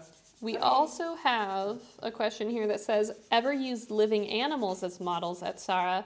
My mom's got some Icelandic horses. Anyone remember? Where's that coming from? Oh no, Lovada? Yes. Yeah. She I- brought the horse here. I can't Yes, pronounce the please. name, but yes. Can you bring the horse? Because Jackie and I were studying horses. Right now, I'm just doing horse anatomy from books and watching videos of horses moving. I know there are horses here, but it is a bit hard to access that. And it would be, I would love. I would love it. That would be very. I think there are a lot of people here who are interested in drawing horses. So. Hell yeah. Yeah. Do we still have Linnea, or did she leave? And there's No, Luana Luana's with here. horses. No, Yeah, Luana is here. Luana. Yeah. Yeah. It's a big horse. We have there's a big horse right there. She's doing a master copy of a horse. Mhm. Yeah. So it's right there. It's very nice. Yeah. We also have somebody being a bit silly here. I saw a guy teach his dog to draw. Jesus, are the teachers at SARA able to teach a pet to draw? Who's You running can that? try, maybe enroll them and see. Is Charlie our newest student? Yeah. He stepped in ink once. Okay, maybe we can. Your doggy? Frey just had paint on his tail the other day, so Yeah, that's true. he's Swiped got a my head paint. start. I was So. trying to tell you how to mix that Zorn palette properly. Mhm. You wouldn't know. Yeah. So, I think I was interrupting you before that, though. I Was don't I? remember what I Oh, said, so well. it's okay. All right. Yeah. Just go with whatever. Yeah. Do you need another break? I You know just I'm stand- good. I'm Okay, good. Just checking. I was gonna say this was what was still in my head from earlier. Yeah. Was that when it comes to brushes, I think I say this as still not having officially started painting, but I'm painting on my own, but also, but disclaimer. There's a lot of disclaimers to this. But I feel like what matters more than the brand of brush is what type of brush and particularly the size of brush you're using. I'm always hearing the teachers talk about don't go into your small brushes too soon and make sure that you're not trying to just go for the tiniest little detail, and your big brush can be your friend because As you're saying this, I'm using my smallest brush. Oh. I'm using my tiny little Here's the brush. thing, you can paint with the smallest brush ever. If you know how to control Oh the my bigger shape goodness. before the smaller shapes, you win. Because that's the thing, you need to Yep. learn how to draw from big to small. It's the same thing with painting. Because you saw when we were doing the sculpting thing, Yeah. we had to start with the bigger shapes and then go for the smaller ones. It's the same thing Yeah. with oil painting. Simplification. Start big and Go small. simple, and then Yeah. break it down. And I've noticed the more I paint, I try to analyze myself, and when I go small too fast, like details, I fail so badly. So just finding that overall value color, that big plane, right. you win so much more in time as well. That's true. So it's not that just to use big brushes. Like I said, you can use small brushes as well. As long as you can control those big shapes, you win. Yeah. Yeah. That's I'm also learning, I think this is just sort of what I'm learning this term. This is my big takeaway so far, is that you also can go as detailed as you want. It's just that you have to control your values. So like you can't have tiny details that are very high contrast with each other, then you will be overmodeled. But if you have very tiny details that are low contrast with each other and you don't lose the light impression, then you're fine. I'm so proud of you. Oh. I'm so happy to hear this because Yay. you're like a brain. You know, those tiny little details, I'm like, where's the sense of light, Stara? I know, It's I not was there. losing it so bad. No, it's okay. Yeah, I Live think and learn. I'm getting a little bit better at it. I will continue to get better at it. But yeah, I'm learning. That's the best you can do. Exactly. Yeah. Ah, what other questions do you have? Other questions. Okay, let's see. We got to most of it actually. I have this last one, and this is a good one to kind of start to go out on, which is any final words of advice for any artists in the audience who want to make pieces like the ones we've discussed today, like particularly dark art pieces. If you want to draw creepy things, if you want to draw skulls, if you want to draw horror. It's like in video games. You can't go for the boss before you get experience. You get Yeah. good, son. And then you Yeah. can go for the big stuff. That's true. That's true. Speak like a true gamer. God. Exactly. Oh, resident gamer. I think just start practicing. No, not just start practicing, but just start doing it. If that's something Yeah. you want to do, then do it. I think it's easy to procrastinate that sort of feeling because you go. I mean, I know because I've felt that before. It's sort of like, oh, I'll only be able to do this once A, B, C, D. Then I can do this. And you're just sort of putting off what you know you would enjoy. So if you know you're gonna enjoy doing like fantasy art or whatever it is art, it doesn't really matter. Then just start doing it. And you know what? The first couple times is gonna be bad. It's the same here. Like when you come here and you do a cast painting, or paint portraits. The first couple are gonna be bad. Yeah, Yep. I mean, it's true. when I was learning, we were told, like, if you wanted to do portraits, it doesn't start getting better. It only starts getting better realistically after 100. Oh my gosh, I'm still just barely starting to get better at portraits. No. I'm like, oh no. I know. Sorry. Because if you're I'm in the portrait pain right now. yeah, and Yeah. you know what? And I think just get that mileage in. You just gotta Yeah. do a lot. It's so true. It's so true. It's like I love when people go like, "Oh, you're so talented. Look how easy it comes for you." Oh God, they No. only know. Yeah. There's a reason why I neglect my friends. I'm always just drawing. Gods. Yeah. But it does, also stem from the societal idea of talent. You always, because everyone's the protagonist of their own story. Right. And you always want to believe that you are this one in a billion where you're like, you know what?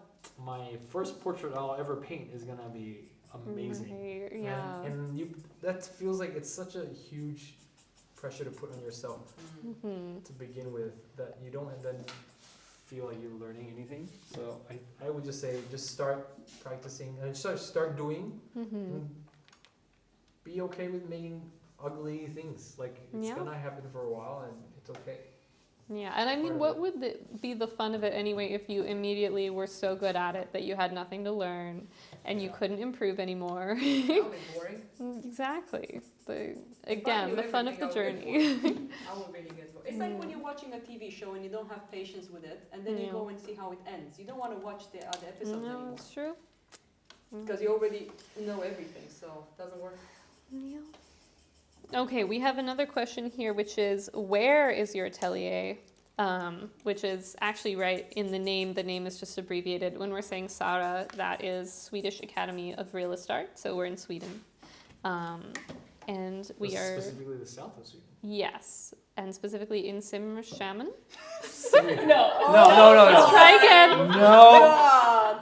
Let's try again. Sarah. No, this cannot be.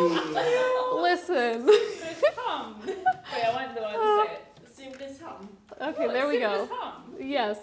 I'm going to actually type that because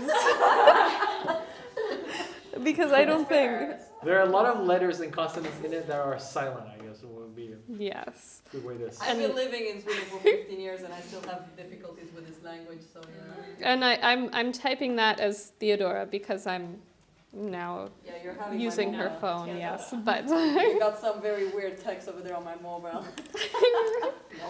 No. no. But yes, it is a very lovely little small town here. It is also very accessible to Malmo and Copenhagen, though. Mm. So we just had a trip to Copenhagen for the kind of a museum tour weekend. Just enjoying the SMK and Glyptoteket and all that. Now I'm scared to say words. No. No, you did great. But yes, we do. Yeah, we do a school trip every fall term to Copenhagen, where we just get a bus and then the school. been there. But it's easy to take the train too. So. Yeah, it's very easy to take the train too. Yes, Yeah. but yeah. Yeah. Someone is asking, regarding the dark art, are there certain types of music that are better as background while working, or is that Audible. a myth? I mean Audible. Listening to Ah. books. I've been Yeah, going, I want you to get to listen to a lot Warhammer of and books. stuff. Yeah, it's Yeah. super good. Hello. I can't. I don't know. I can't. I'm listening to this, not Warhammer, it's similar to that, but I forgot the name of it, but it's called Into the Storm or something like that, and of course you have like this kind of Warhammer soldier and Nice. werewolves and all of that. We're listening to space books as well. A good one is Hail Mary. There's also a movie Okay. coming, Yeah. Project Hail Mary. Mm-hmm. The guy wrote The Martian as well. Mm-hmm. And if you guys want to listen to something, that's a very cool book. And then I listen to ambient Wow. music and some rock. Right. I Yeah. got excited, sorry. No, it's exciting. It's very exciting. I think for me, I do actually listen to kind of dark music a lot while I'm working. I listen to like, lately I've actually been listening to kind of like metal stuff. I don't know, like Lorna Shore, Lingua Ignota. I don't know if that's metal exactly. No, that's more, but she does scream a lot. So she does scream a lot. No, I do listen to intense stuff because it just like keeps the energy up, you know. It like feels very dramatic, and then you get energized. I don't know. Do you listen to anything, Jackie? I have a problem. I will pick one song and I have it on repeat ADHD? Ah. because I don't like when the tempo changes, That makes sense. and so I can't do it unless it's just one song. Ambient music. And I share. So relatable. I know. I share Spotify with my wife as well, and I've ruined her end of year. You know those end of year Spotify playlist thing. I've ruined it for her because she'll look at it and she's like, "What is this song?" And it's like, I just listen to it like for weeks at a time. It's just one song, you know. So that's my. I was a lot into One Pilot's drum show. Oh, All the time when I was okay. driving to school and back home, I was just putting drum show. You know that song? guys when we were going to Malmö. You want to hear something sad? I was listening to my audiobook yesterday, and after 5 hours, it just cut off, like stopped, and I cannot find part 2. So I will No. never know. Jackie, imagine if you You'll just lost have your to read a repeat book now. song, like it disappeared. No. Oh, no. Well, the repeat song changes. It's not Okay. like I'm not something like it's not weird in that I only have one song. It just depends on the day, Yeah. and I just have one song. That's true. I haven't. We have a question. What happens if you start developing pain in the shoulder when drawing all day? Oh my I God. have Oh. experience with this. I have a pain right now in my shoulder. Oh I'm just no. pushing through the pain. Should we have a bit of an exercise to show people? It's No. not Oh good. goodness. No, but I had a problem with this because I kept getting like my wrist getting damaged. I don't know. Like I would get no. wrist strain, and that's why I was wearing for a couple of weeks like a wrist brace, and then the same thing happened my first year here. I just like I don't know what happened. It just like gave out. It was so weird. No, but I guess, you know, basically keep an eye on it. Like make sure that you're stretching, because it is very important. There are hand stretches. You can do like, you know, like push back against your fingers, and it does like a nice thing for your hand basically. But yeah, same thing with shoulders, like stretch, take breaks. Yeah, I've not taken the break this entire time. Oh my yeah, gosh, and you're holding the palette. Yeah. You know what? This palette is. That's why I. Yeah. Is that from New Wave?